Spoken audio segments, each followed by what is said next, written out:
So guys, আজকে হচ্ছে আমি জিও মার্ট থেকে তিনটা জিনিস অর্ডার দিয়েছি। একটা হচ্ছে চিজওয়ালা বিস্কুট, আর একটা উপমা, আর একটা পোয়া অর্ডার দিয়েছি। দেখতেই পারছো, এখানে দেখতেই পাচ্ছ তোমরা ভাঙ্গা স্ক্রিনটা। আর আজকে আসবে এই যেখানে অর্ডার করেছি, একটা হচ্ছে পোয়া, একটা বিস্কুট চিজওয়ালা, আর একটা হচ্ছে উপমা। দেখতেই পাচ্ছ, দেখি এটা কতক্ষণের মধ্যে আসে। এখানে তো দেখাচ্ছে 30 মিনিটের মধ্যে চলে আসবে। দেখতে পাচ্ছ এখানে অর্ডারটা শিফট হয়ে গেছে কিছুক্ষণে, মানে অর্ডার দেওয়ার সঙ্গে সঙ্গে অর্ডারগুলো শিফট হয়ে যায়, মানে এটা অনেক তাড়াতাড়ি আসে। আর দেখতে পাচ্ছ এখানে কে অর্ডার দিতে আসছে, এখানে হচ্ছে সুজন। এখান থেকে কলও করা যায়। আর এখানে দেখতে পাচ্ছ ম্যাপটা এখন এখন কোথায় আছে এটা পুরো দেখিয়ে দেবে। তোমরা অর্ডার করতে পারো জিও মার্ট থেকে, 30 মিনিটের মধ্যে ডেলিভারি হয়, এটা সত্যি, আমি আগে অর্ডার দিয়ে দেখেছি।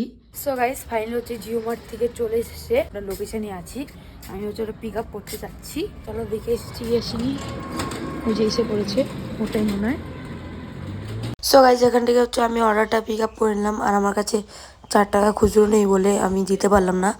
বললো যে ঠিক আছে, দেওয়ার দরকার নেই। দেখতে পাচ্ছ জিও মার্ট থেকে এখন আমি এটা আনবক্সিং করি। দেখতে পাচ্ছ বিলটা কত বড়, বিলটা চিপ নেই, তোমাদের একটু দেখিয়েছি। এই যে বিস্কুটটা অর্ডার করেছিলাম, আর একটা অর্ডার করেছিলাম উপমা, এই যে দেখতে পাচ্ছ। আর একটা এটা হচ্ছে পোয়া অর্ডার করেছিলাম, দেখতে পাচ্ছ ছোটো প্যাকেট।